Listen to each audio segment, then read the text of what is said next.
Alexandre Benalla, les dernières révélations de l'affaire Benalla, depuis mercredi et la publication de la vidéo montrant Alexandre Benalla frappant un manifestant à terre, les révélations sur le chargé de mission auprès du directeur de cabinet d'Emmanuel Macron s'enchaînent et déstabilisent l'Élysée. L'Essentiel mercredi, le journal Le Monde révélait la véritable fonction d'Alexandre Benalla, il est le chargé de mission auprès du directeur de cabinet d'Emmanuel Macron.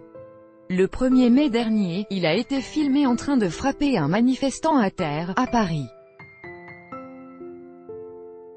Ces révélations plongent l'Élysée dans la première vraie crise du quinquennat Macron. Par le passé, les méthodes et les privilèges dont semblait bénéficier Alexandre Benalla ont depuis été décortiqués par la presse. On a par exemple appris qu'Alexandre Benalla avait été licencié par Arnaud Montebourg en 2012 après un accident de la route qui aurait été suivi d'un délit de fuite selon l'ancien ministre lui-même, que Benalla était adepte de dispositifs plutôt musclé lorsqu'il était en charge de la sécurité du candidat Macron lors de la campagne de 2017, ou encore qu'il a provoqué plusieurs incidents contre des policiers et gendarmes à l'Élysée, le dernier en date ayant eu lieu lors de la parade de l'équipe de France de football, à Paris, le 16 juillet dernier. Alexandre Benalla, qui n'a rien d'un policier, disposerait également de certaines faveurs. Il bénéficierait d'un logement dans une dépendance de l'Élysée, mais aussi d'un badge d'accès à l'Assemblée nationale. Vendredi, Alexandre Benalla a été placé en garde à vue. Celle-ci a d'ailleurs été prolongée samedi, pendant que son domicile a été perquisitionné. Cette affaire perturbe grandement la vie politique française, à tel point que les débats sur la révision constitutionnelle sont passés au second plan à l'Assemblée nationale. Gérard Collomb, le ministre de l'Intérieur, sera auditionné lundi par la commission des lois de l'Assemblée nationale dotée des pouvoirs d'enquête. L'audience sera publique. En direct, Marine Le Pen et Christophe Castaner, le délégué général de La République En Marche, se sont accrochés cet après-midi dans les couloirs de l'Assemblée nationale. Affaire Benalla, Le Pen et Castaner s'accrochent à l'Assemblée nationale. pic.twitter.com/folext82cq, BFM TV, @BFM TV, 21 juillet 2018. Les victimes présumées d'Alexandre Benalla, lors de la manifestation du 1er mai, ont été identifiées.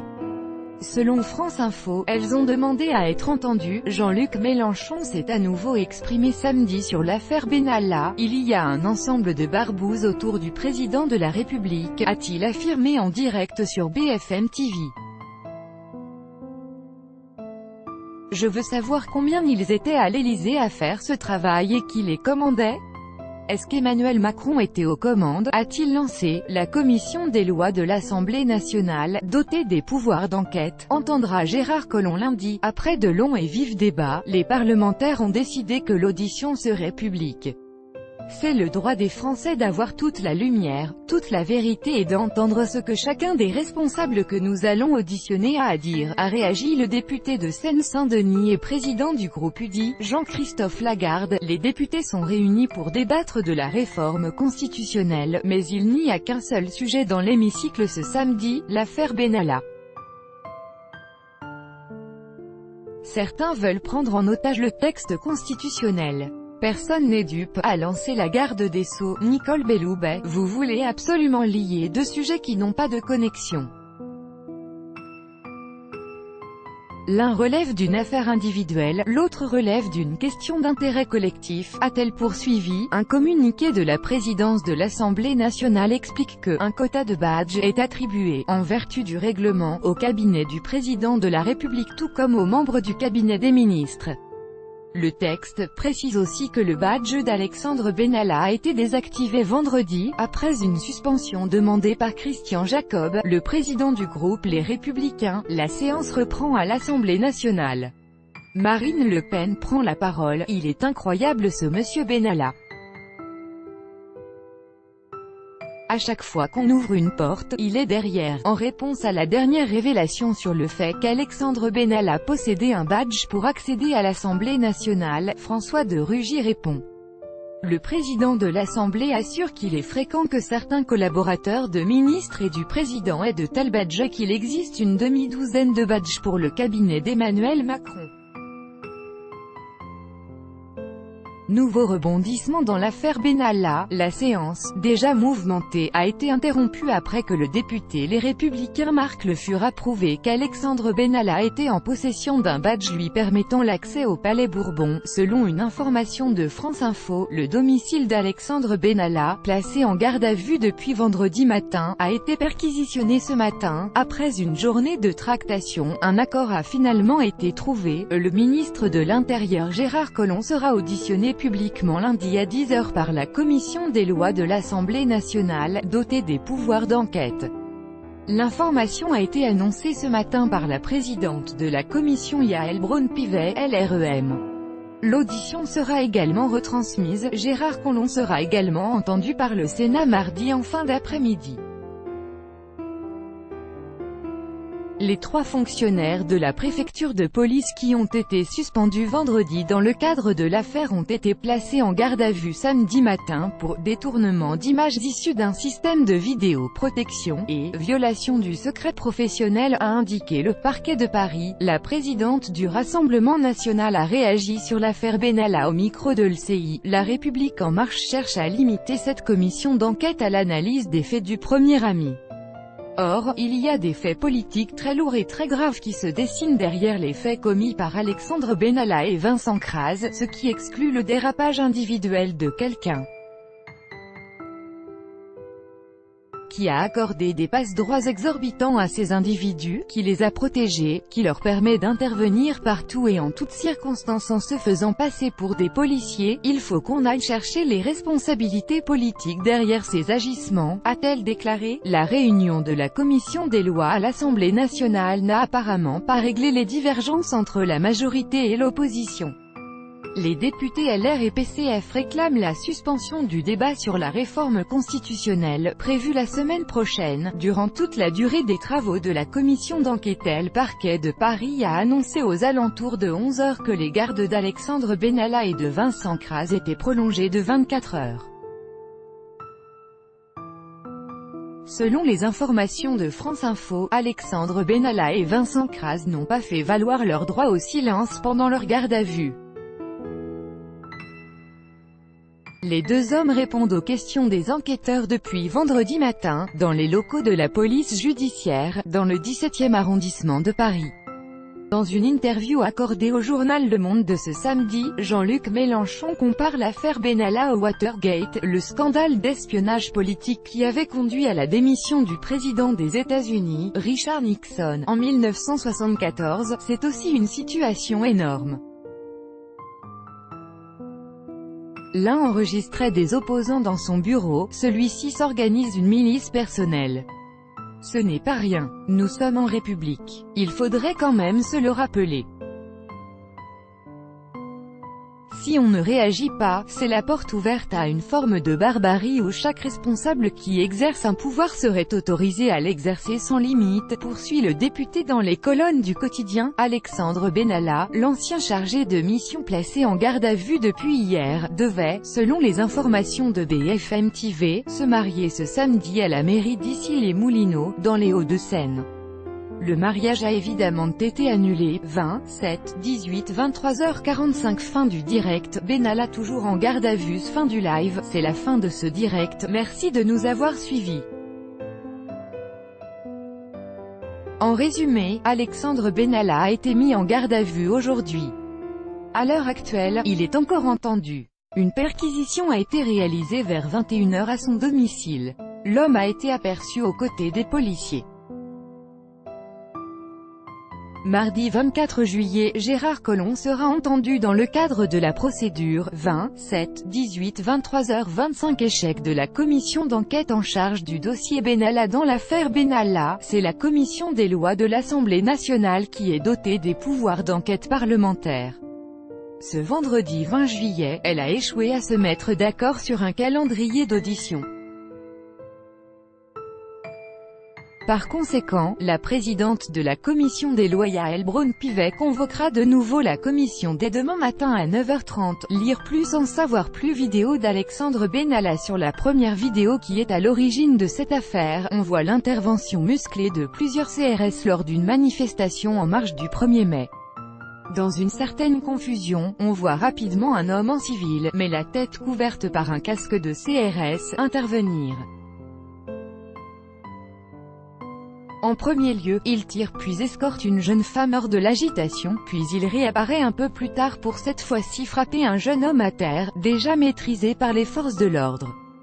L'auteur des coups, qui se trouve donc être Alexandre Benalla, se rend compte qu'il est filmé et prend ensuite soin d'éviter la caméra. Il était particulièrement agressif.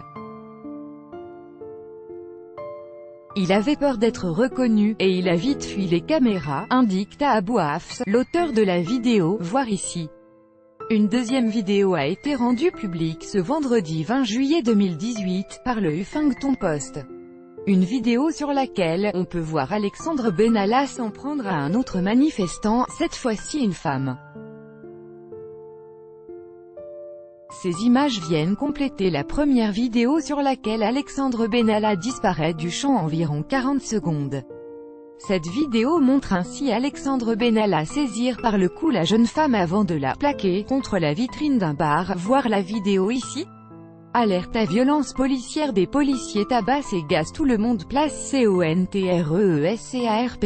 Faites tourner, il faut que tout le monde voit. Exclamation mark, exclamation mark. Elle a ensuite été relayée par Le Monde ce mercredi 18 juillet 2018.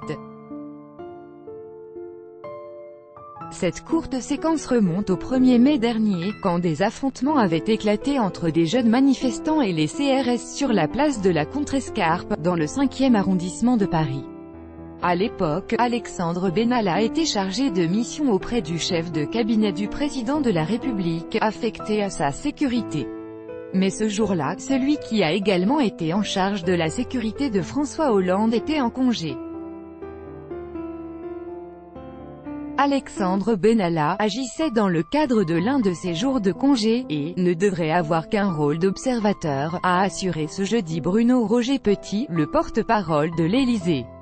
Sans que l'on sache pour l'instant comment, Alexandre Benalla a pu s'emparer d'un casque de CRS et d'un brassard de policier pour utiliser la force en toute impunité. Plus de 3 mois plus tard, c'est cette vidéo qui provoque l'indignation au sein de l'opposition, comme au sein du gouvernement. Alexandre Benalla a été placé en garde à vue ce vendredi 20 juillet 2018 après avoir été entendu dans les locaux de la police judiciaire de Paris. Une procédure de licenciement a par ailleurs été engagée contre lui par l'Élysée. Qui est Alexandre Benalla? Qui est Alexandre Benalla? On entend parler de ce spécialiste de la sécurité au début des années 2000, dans les équipes gravitant autour du Parti socialiste. Avant d'atterrir au poste de chargé de la sécurité d'Emmanuel Macron, lorsque ce dernier était encore candidat à la présidentielle, Alexandre Benalla a en effet fait ses armes auprès de personnalités majeures du PS. Il avait assuré la sécurité d'acteurs connus, je crois. Il souhaitait découvrir une autre facette du métier, raconte à LCI Éric Plumet, l'ancien directeur de la sécurité du PS, qui a formé Alexandre Benalla, alors âgé d'à peine 20 ans. Ce dernier assure la sécurité de Martine Aubry pendant la primaire socialiste qui a précédé la campagne présidentielle de 2012. Une fois la primaire terminée, il s'est mis au service du gagnant, François Hollande, qu'il ne suivra pas à l'Élysée. Entre-temps, Alexandre Benalla fut brièvement le chauffeur d'Arnaud Montebourg avant de se voir renvoyé par le représentant du « Made in France » pour « faute professionnelle ». Il avait provoqué un accident de voiture en ma présence et voulait prendre la fuite, a fait savoir M. Montebourg auprès du Monde. En retrait pendant quelques années, lors desquelles il tentera de monter son entreprise au Maroc, Alexandre Benalla intègre finalement l'équipe de sécurité du candidat Macron et le suivra durant tous ses meetings pour ensuite devenir chargé de mission auprès du chef de cabinet du président de la République, affecté à sa sécurité. Alexandre Benalla et Macron. Dans l'ensemble des articles consacrés à Alexandre Benalla, ce dernier est décrit comme un personnage proche de l'entourage professionnel d'Emmanuel Macron. C'est en 2016 que leur collaboration commence, après une semaine de formation de l'Institut des hautes études de la sécurité et de la justice (IHESJ) à l'école des officiers de la gendarmerie de Melun, suivi par Alexandre Benalla. Alexandre est proche d'Emmanuel Macron, il a rejoint son parti dès le début, je sais qu'il a la confiance pleine et entière du président de la République, confie Eric Palmer, l'ancien responsable de la sécurité du Parti socialiste, qui a formé Alexandre Benalla. En tant que chargé de la sécurité d'Emmanuel Macron pendant la dernière campagne présidentielle, Alexandre Benalla s'est fait remarquer pour ses procédés plutôt musclés. À cette époque, par exemple, il aurait effectué une demande pour que les gardes du corps du candidat soient équipés de pistolets à balles en caoutchouc, mais aussi d'un flashball et de boucliers anti-émeute.